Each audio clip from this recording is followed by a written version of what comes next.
Hello, everyone. This is Victoria Mattia, and you are listening to the Mom Care Coach. I hope that you are having a fantastic day. We have finally made it to spring, and it actually feels like spring where I live now.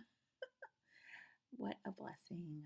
So, I hope that this episode is coming to you at a time in your life where things are just really nice and you're getting in the rhythm of this new season. So often I find that the physical seasons, there's a relationship between the physical season that's in the world where I live and perhaps a season in my life.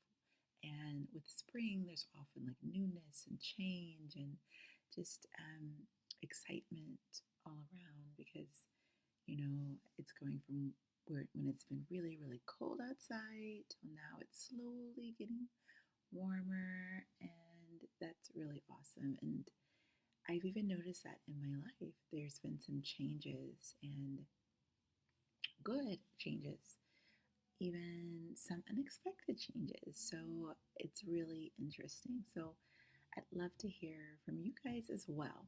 So, if this is your first time listening to the Mom Care Coach, thank you so much for checking us out today. And if this is an episode that you have been looking forward to because you have been a long time listener, thank you so very much. I so appreciate it. I appreciate each and every one of you that tune in and listen to the Mom Care Coach. So, today we are actually, because it's a new season, I know we have a lot of new listeners. I wanted to just touch on our four intentional needs. We mentioned it a lot at the beginning of the podcast. We have over 45 episodes. I am so thankful and blessed. So, if you have not listened to very many, please go back and listen to more episodes. We cover our four intentional needs. We have several episodes pertaining to each individual need. So today we are going to talk about mindset. That is our pillar that we're working on, and of course, mindset is tethered to having a calm mind. And our one big idea is that you can have what you want as an autism mom. Sometimes it is not either or, it is yes and. So you can have what you want as an autism mom. Sometimes it is not either or, it is yes and. And so I think this is so important. I have mentioned multiple times on my autism mama journey. It has been challenging, often, going back to seasons, the beginning season, once my child was diagnosed and I realized what was going on, it was very difficult as far as learning how to advocate, learning that I needed to advocate, learning that sometimes I needed to bring someone in to help me with that, to advocate, especially when it came to education and therapies and what my child was really needing. Then it kind of moved into communication, what he was trying to communicate, and that his behaviors were because of the difficulty with communication and the social issues and advocating in that way. And then next it went on to advocating when it came to choices we were making about what he was eating and not eating, and how that played out in school, because I homeschooled from, let's see, second grade on, but preschool, kindergarten, first grade, he was in the school systems. And that was very, very challenging because for a variety of reasons, we learned that he had a lot of food allergies, but he also had a lot of challenging behaviors. And so sometimes he would eat something from another child had offered to him, and he would eat it and it would change his behavior throughout the day. and trying to keep him from that. And it was just quite interesting and challenging. But then we moved on to, looking at different ways that we needed to advocate as we looked at nutritional supplements and then eventually medication. So the different seasons have been different with a variety of different needs. And of course, advocating is just one part. Advocating can be very exhausting. It can take a lot out of you. It can also be very stressful depending on the situation that you are in. And so I wanted to visit again self care, our four intentional needs, what that actually means, and how to go about it. And then also learning different principles, especially if you go all the way back. We talked about the ABCs of being an autism mom, and that's what we're going to visit today. So I said all of that so that we can get started. All right. So we're going to talk about the ABCs of being an autism mom. So A is about affirming what you want. And as I said, our pillar is on mindset. So when you're looking at your four intentional needs, let's talk about that first. Sleep, nutrition, movement, and mindset. So mindset is tethered to having a calm mind. When I say tethered, that means we're looking at these different pillars so that we can eventually move on to the goal. So mindset, the goal is having a calm mind. But we don't just wake up with a calm mind, do we? It takes time, it takes strategy, it takes different principles and thoughts, and sometimes reading books and really looking at what we're thinking about what we're thinking about. What are we watching? What are we listening to on the radio? Who is surrounding us? What kind of voices are speaking into our life and into our belief system? All of those things is related to a calm mind. So when we are struggling with that, it's something where we need to really look at why we're struggling with that. Does it mean we're having difficulty managing our temper? And if it is it because we're not getting enough sleep? Is it because we're not eating properly? Is it because we're so busy we don't have time to actually think about the road we are on and what we're trying to get to? We need to take a look at what it is that means for us to have a calm mind. For me, having a calm mind means that I'm able to process the world around me, process within me what it is I am trying to speak into my life, what I am trying to communicate with my children and my family. What am I communicating to myself with my choices?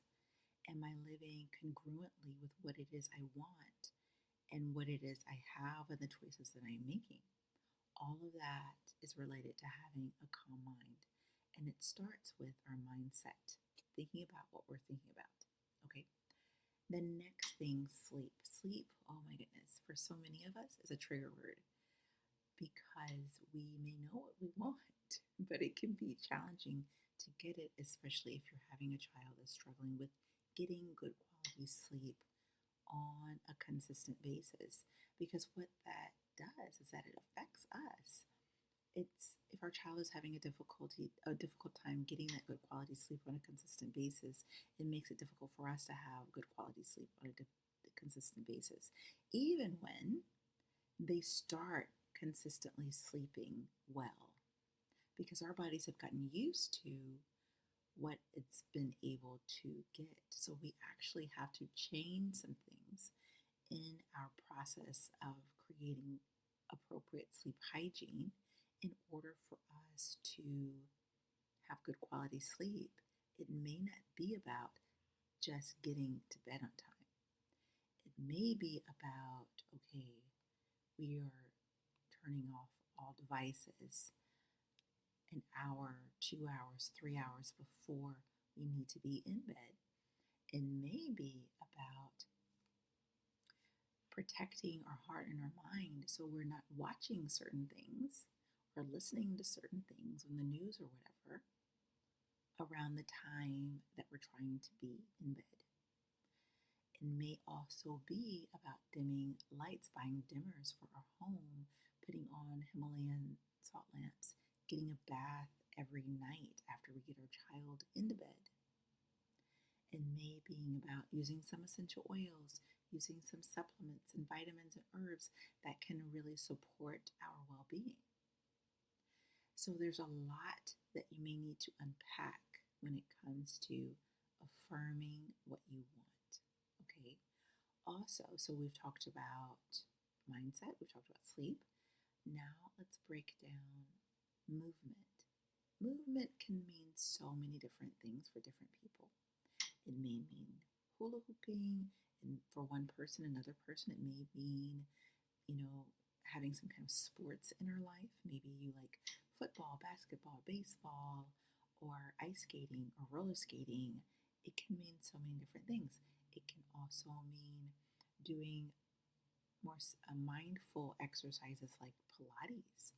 It may mean stretches for you. Maybe you can't actually, you have health issues and you're not able to actually do vigorous movements, and doing more stretching is where you are at right now. Because it is movement, it is still good. So it can still put you on the trajectory of where you're wanting to go when it comes to movement, because that is tethered to joyful movement, bringing joy into your life. All of this is a part of self-care, of course, right? Now, our fourth pillar is nutrition, which is tethered to having a nourished body. That is so important. So it has to do with making sure you're getting enough water, making sure you are eating the proper food for you. Some people are more paleo, some people are more vegan. You need to know how to get the nutrients that you need to have in your body, whether you're getting it from a plant source or a meat-based source. You still, as a human being, need to know how to get certain nutrients, certain vitamins, certain minerals in your body on a consistent basis. And if you're needing to implement some options that are really, really quick, knowing how to do that and still do it in a way that is healthy for you and life-giving for you, that is feeding your longevity, that is what's important. So when you're looking at self-care, caring for the self as an autism mom, think about where you're wanting to start first. And I always say, where are you struggling the most? Don't try to do it all. Don't look at all four pillars first. Pick one. Is it your mindset? Do you struggle more with negative thoughts?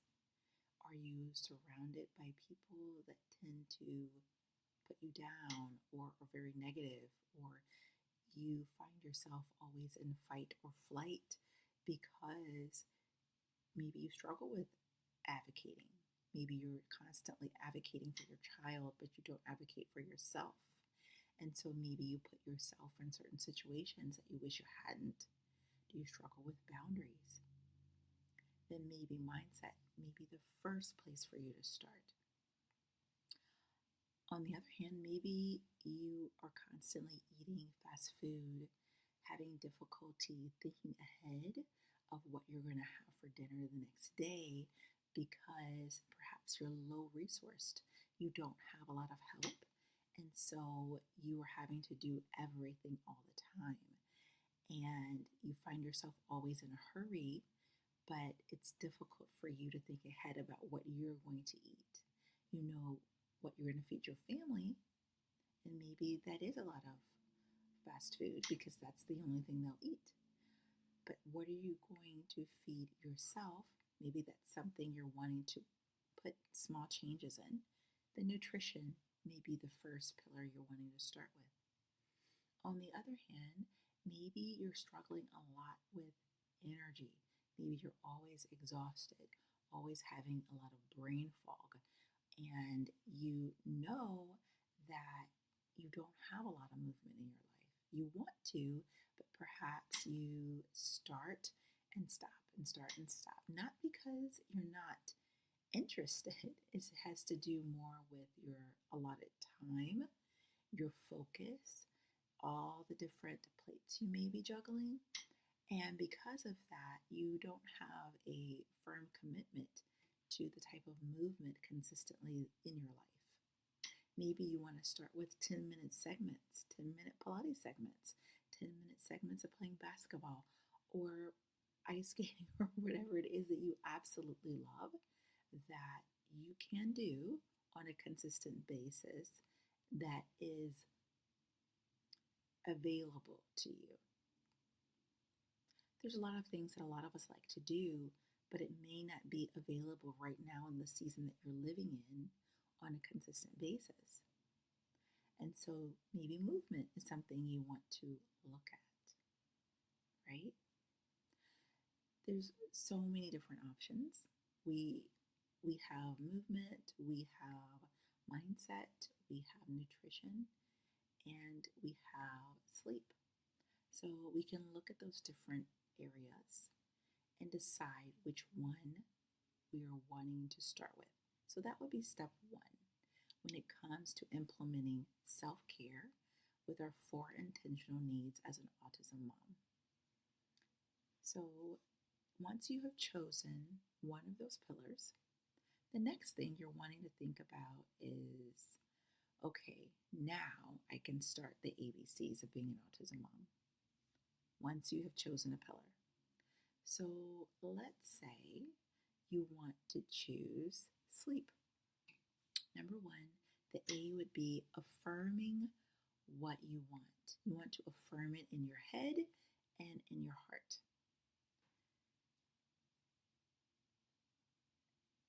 That is super important.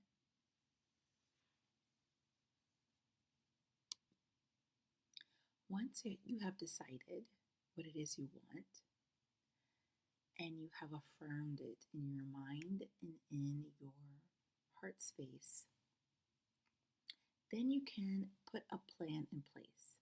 The reason why you want to affirm it is because there's going to be things that pop up where you're going to have to make a decision. Do I really want this? Do I really want good quality sleep?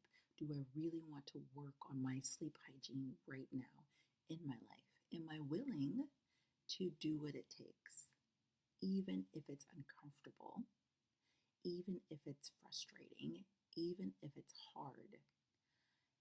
You have to decide if it's something you want right now. If you're in the season that you have the resources and the ability to put that into your life and implement it.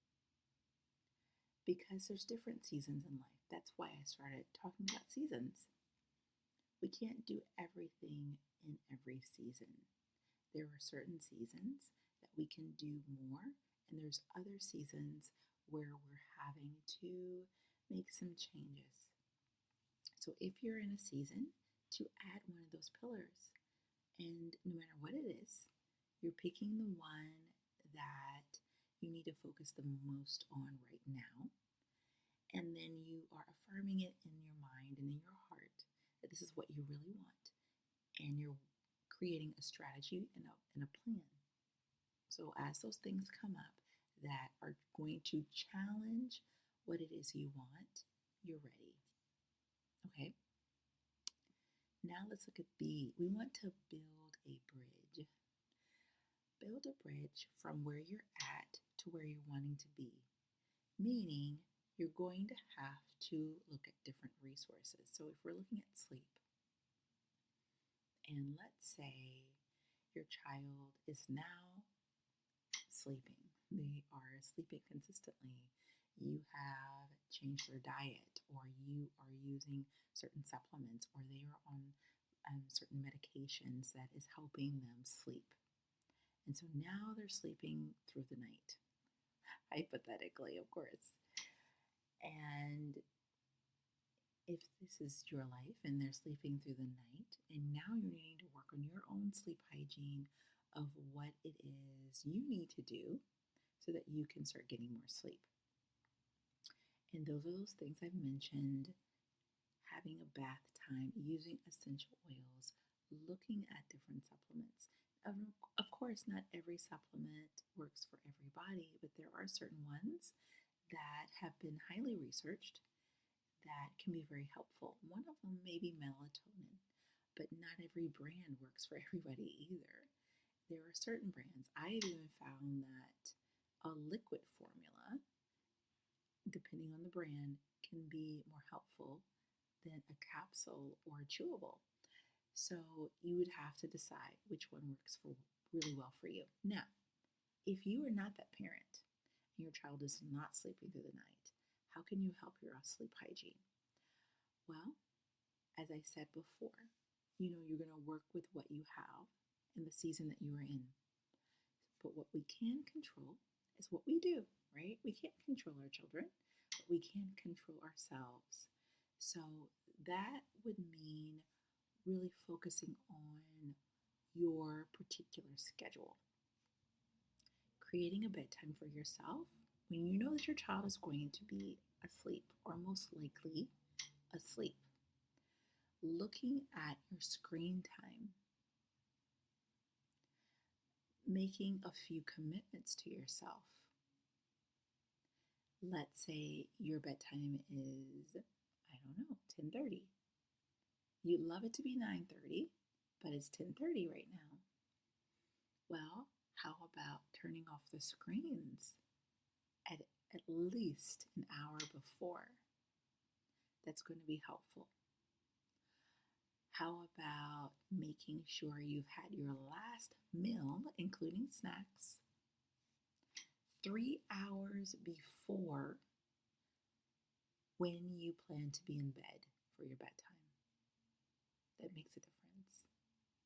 What about the pillow you use? Make sure you're having comfortable pillows. You're wearing comfortable clothing. Your bed is comfortable. What about blackout curtains, so that even though we're in spring and moving into summer, and you will have longer days, you can still have a dark room because of the blackout curtains. I keep saying blackout lights. No, blackout curtains to make your room as dark as possible, okay? What about the temperature of your bedroom? Is it not too hot so it's cool enough where your body feels comfortable throughout the night?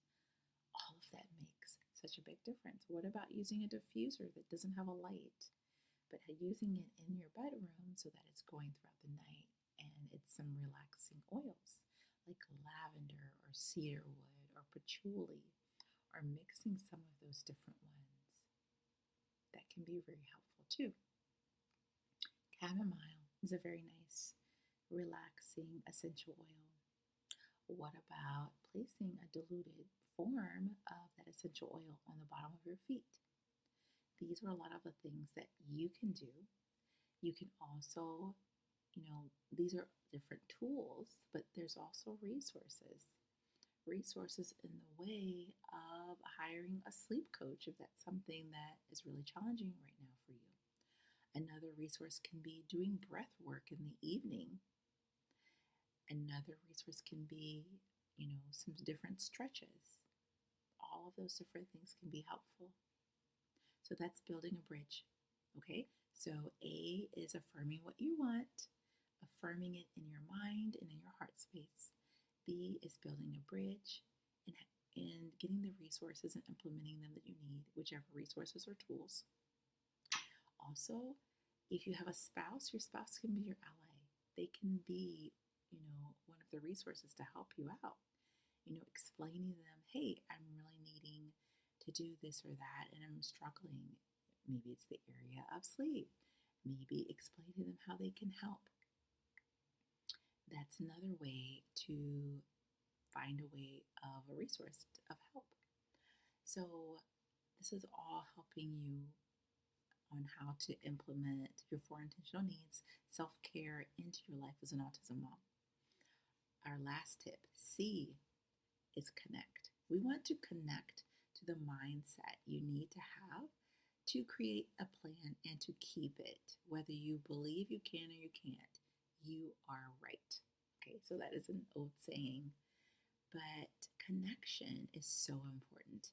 Connection to me is twofold. You need to connect to the mindset you need to have, as I said before, creating strategy or a plan so that you can keep whatever it is you're trying to implement into your life. And then also, connection can be with connecting with others. Community is so important.